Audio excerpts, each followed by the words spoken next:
निधी वाटपात तुझाभाव करत मुख्यमंत्री उपमुख्यमंत्र्यांनी तुझाभाव न करण्याच्या शपथेलाच हरताळ फासलाय।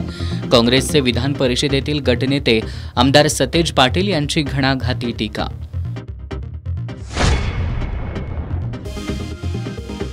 कोल्हापूर जिल्ह्यात चाललंय तरी काय? आज इंगळी गावाच्या वेशीवर चक्क जनावराचं काळीज पुजल्याचा अघोरी प्रकार उघडकीला आल्यानं खळबळ।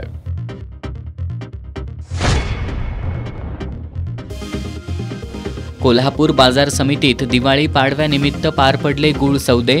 मुहूर्ताच्या सौद्यावेळी गुळाला प्रति क्विंटल 4,500 रुपये उच्चांकी दर। ऐन दिवाळीच्या सुट्टीत राधानगरी अभयारण्य पर्यटकांसाठी बंदच। पर्यटकांची गैरसोय आणि व्यावसायिकांचं नुकसान होत असल्यानं अभयारण्य सुरू केलं नाही तर आंदोलन करू, गोकुळचे संचालक अभिजित तायशेटेंचा इशारा।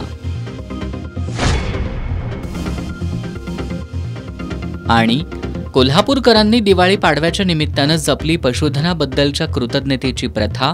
कसबा बावड्यात दुचाकी मागून म्हैस पळवण्यासह म्हैशींच्या सौंदर्य स्पर्धेचं आयोजन। आमदार सतेज पाटील यांनाही दुचाकीसह म्हैस पळवण्याचा मोह अनावर।